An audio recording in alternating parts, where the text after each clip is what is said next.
Welcome back to The Other Perspective with Ananya, Lydia, Serene, and Ellie. Four students shedding light on the untold stories of global issues and topics. Let's take it from the top.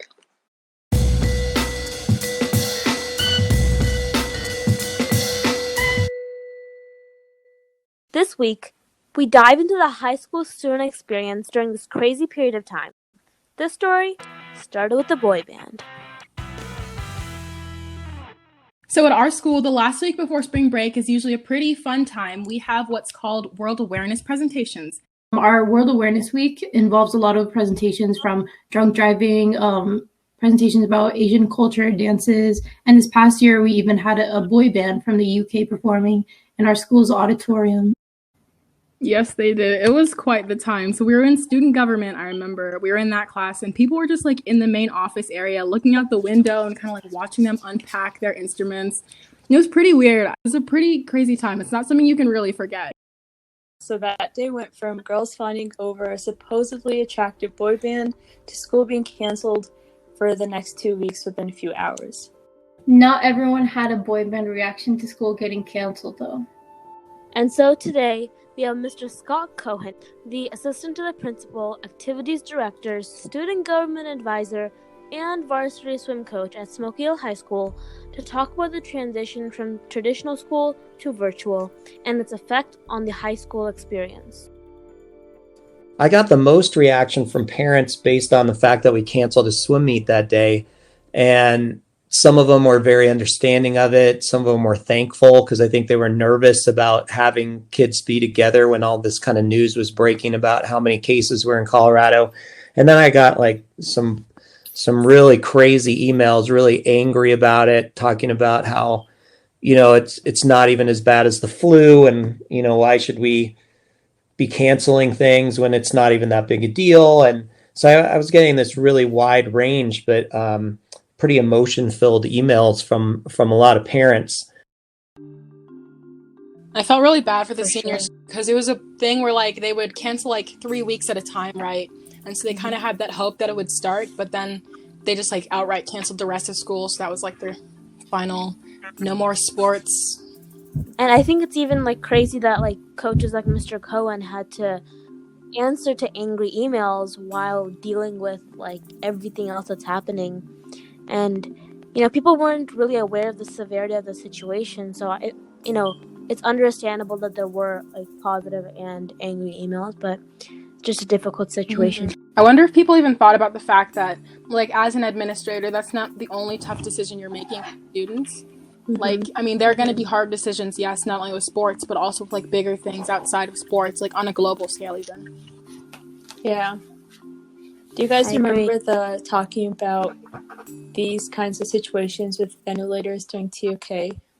Yes. And that's like so crazy to think. Like we, at that point, I don't even think we were that deep into the whole coronavirus thing. It was just like, it was more contained. But like, I don't know, it just brings up a lot of questions. Like who gets to play God in situations where you don't have as many ventilators, as many like PPE things as you need? Like who decides who gets what? It's crazy to think that what we used to think of hypotheticals and used to reason is now a reality.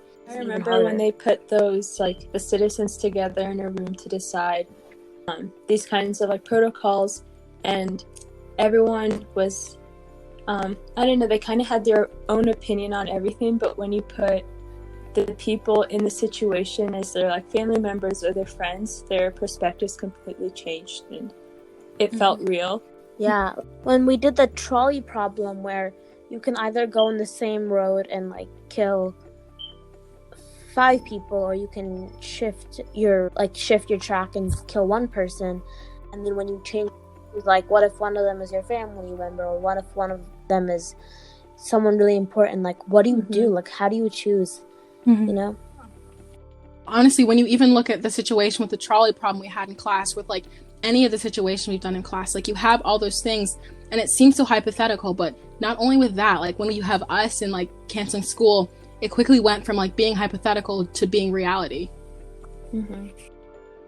We called school for the students on that Thursday, and then all the staff came in on Friday, and we worked on Friday. We had a full staff meeting and kind of went through the district's expectations about what this would look like. and what your jobs are going to be moving forward with communicating to kids, communicating to parents. Basically had about a 2-week window because it was going to be spring break anyway. But the district had pushed that back and basically said we were going to extend spring break for 2 weeks.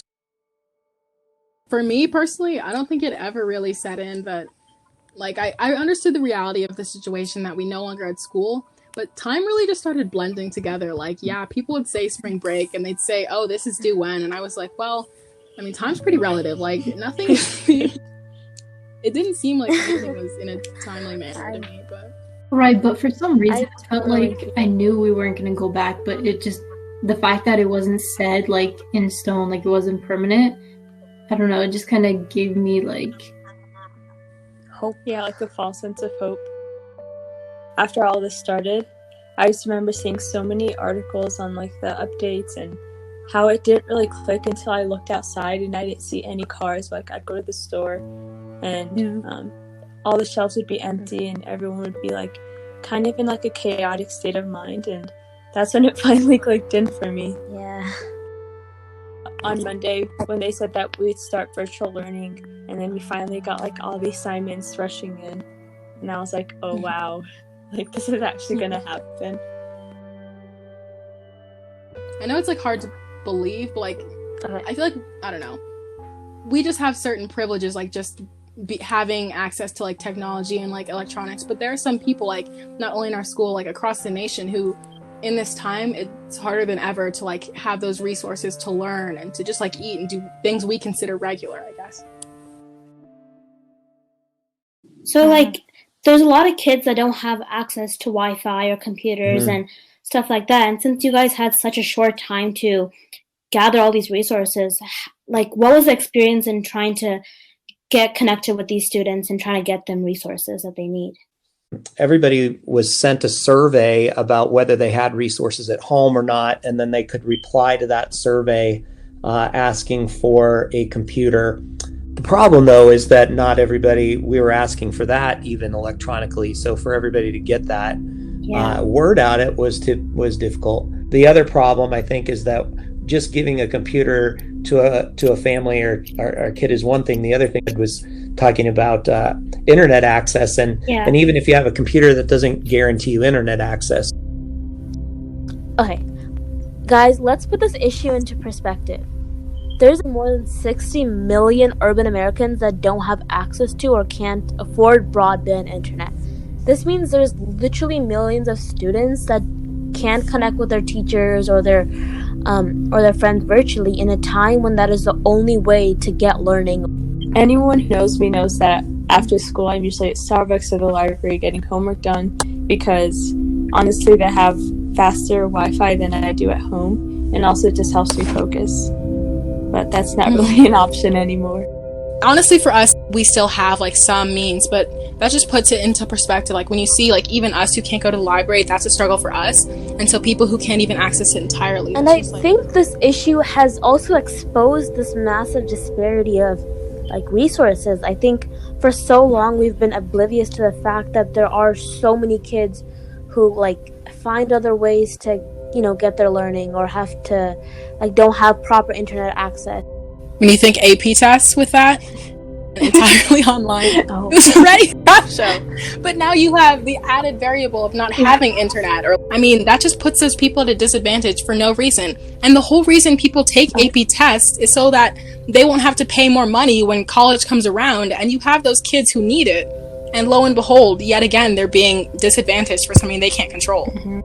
I think taking my AP test, these past like 3 weeks have been the most stressful things in my life. Like I'd submit it with like 3 minutes left, and it'd take like 2.5 minutes to submit, and I'd have like 13 seconds left when it finally submits. And the level of anxiety. And this is like people like us who are in like a very like suburban area with like pretty good resources. Imagine people who like don't have stable internet at all and are trying to submit this. Not only are they having to worry about the actual content, which itself is difficult, but having to worry about like these external problems, I think just it changes the entire like playing field.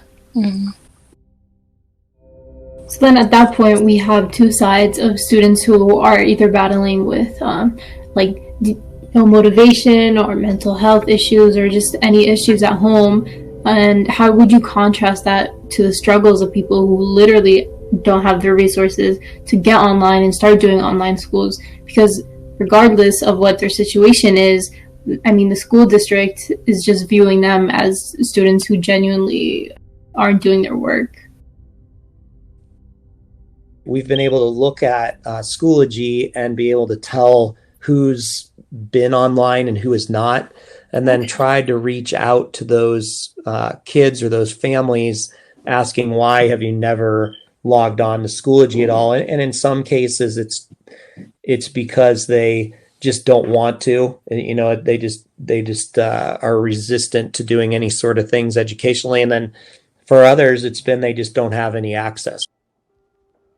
At that point, I really didn't want to judge people and try to make assumptions, because even for me, the people that I know who are valedictorians and always on top of all their homework and who really love learning, I saw that they were, even they were having issues getting motivated and not really saying, oh, I have so many reasons why not. It was just that the reasons to be focusing on that versus everything else that was happening in the world just wasn't enough at that time. I went to this a virtual college thing, and there's a quote that this lady said about how colleges are going to judge us in this time, and I feel like it's just really applicable to the situation. She said we're all in the same storm, but we're in different boats. And so that really makes a lot of sense. Yeah, everyone's going through the pandemic, but everyone's going through it in a different way. So yeah, there are going to be some kids who can't do it for different reasons, who do it for other reasons. So I guess you can't judge in the end. And also adding to that, it's everyone's losing or missing different parts of their high school experience, whether it's sports, prom, graduation. And I think the seniors were especially affected by this. To me, my goal through all of this has been to not ignore the fact that all of these things are being missed. I think it'd be really easy to just not do anything about it. But I think our senior Stugo kids have been really awesome about trying to find creative and positive ways to still kind of keep certain traditions alive and not just ignore the fact that we're missing these things. So whether it's next week is all school awards, and that's going to be all digital, all virtual rather. I made a website for the winners, as well as a pretty lengthy video with speeches from teachers about all the award winners, to working on the senior slideshow, where I've had 5,000 plus pictures submitted. I've never had that many pictures submitted. I feel just the fact that they're, I feel like there's more importance being put on things like that we could do virtually. The number of pictures that parents have submitted is overwhelming. So just trying to make sure that we're trying to still hold some type of traditions alive, but they're having to be in a totally different way. I think I've also tried to not lose sight of the fact that it's not just those things. It's the last band concert or the last orchestra concert. I've tried to use Instagram and Twitter as a way to just even a simple, hey, we're missing the band tonight. This would have been their last concert. And just kind of make sure people know we're not forgetting about them. These events like prom or graduation are sometimes the only things that a lot of seniors care about or even look forward to. And sometimes that's their only motivation to get through senior year without completely slacking off. Honestly, when you look back, I feel when anyone's parents look back at their high school experience, regardless of where they went, there are just big moments that you remember. Even if you're someone who's oh, I'm so into the educational side of it, well, okay, you're going to remember being on stage and maybe hearing your name as valedictorian or something, or getting that award from the senior night. And I feel it's those big moments that really make it worth it. The positive replacements that we have to show goes to show how much both our teachers and our fellow students care about these traditions. I think the response to things like the video that you guys made or the video that Jaden made, just the overwhelming positivity and how far the outreach is of those things, and the way that you guys and other kids have handled this and trying to make a positive spin out of it has been really positive. It's really cool to see like the entire like community coming together to like congratulate these people who are like going on to their next phase in life. And Anya's point about the community coming together, like, let's not forget to mention how many people made commencement speeches this year, from Oprah, Malala. Like, that's insane. I saw this thing earlier, and it wasn't originally intended for like what I'm about to use it for, but they're saying this whole virus thing has been like the great equalizer. So like, regardless of when you see people's like quote unquote status, like it just shows you how much like we all are just human beings. Like, yes, people they care about what you're doing like on an individual level, and I think this has just really shown it that we're all like, equal, and we're all pretty regular people. And also, I feel like this can be applied on the flip side. Like, I saw this, I don't remember his name, but he leans Republican. He's a celebrity who leans Republican, but he made a video and he was like, regardless of your political beliefs, you need to put on a mask. Like, because at the end of the day, you are not fighting Democrats, you're not fighting Republicans, you are fighting the coronavirus, and the coronavirus does not have a label of a political party. And so I think, yeah, it's just really like on the flip side, even when it comes to politics, like I feel like it should be stripping away that division. Whether or not it is a whole other issue. But... Exactly. That's what I think kind of ruined that atmosphere of like the whole community sense for a while for me, was that the fact that like some people started to see it more as a political like argument, which it's not again. Yeah, I think just people understanding that a virus does not pick sides. People do. You know, I think this whole situation has brought about a lot of change, both good and bad.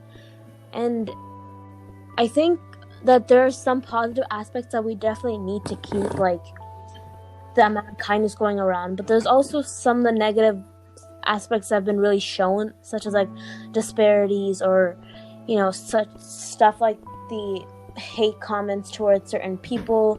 And I think we have a lot to learn from this experience. I feel like people have so much greater appreciation for what school is now. For sure. You know, it's not just this place you're forced to go and have to be at, and a place where they, you know, I feel like a lot of kids looked at it as punishment. It's a place where you build friendships and connections, and where you grow as an individual, and all of those things are so much harder to accomplish without being with each other. For sure. But I certainly do hope that we're all back together again, because I feel like that's what we want more than anything else, is just to be together and have some sense of normalcy is what we're looking for, I think. Yeah, for sure. And I think one thing that Mr. Cohen said about like students having a greater appreciation for school after we come back, or hopefully if we come back, I think that would be amazing. But I just feel like because of like we don't live in this idealistic world, and as students I feel like we miss it right now, but when we get back into that same routine, it won't feel the same way. I think we'll value learning, but we won't, like, this thing has exposed the fact that there are some parts of school that like I do not miss, and I will never miss, regardless of whether or not we come back the same way. I agree. Yeah, I honestly wish that if every single person had this like greater appreciation for learning or knowledge, then maybe I think that could honestly change the way that we even go about school. Like, if it's more of a learning experience than a simple, can I get an A by doing this type of thing. School's out for the summer, and the high school experience has forever been changed. It's not a secret that we've lost our prom, and seniors have lost their last seasons and their graduation. It's a different perspective to go back to when all of the events and extracurriculars were being canceled, and just looking at that shift in mindset when we all realize that this is serious. We'd like to thank our wonderful guest, Mr. Cohen, for taking the time to speak with us. And remember, a change in perspective starts with one story. Even though our stories started with a boy band, it's still affecting students globally. My name is Ananya. I'm Ellie. My name is Lydia. I'm Serene, and we challenge you to look at the other perspective.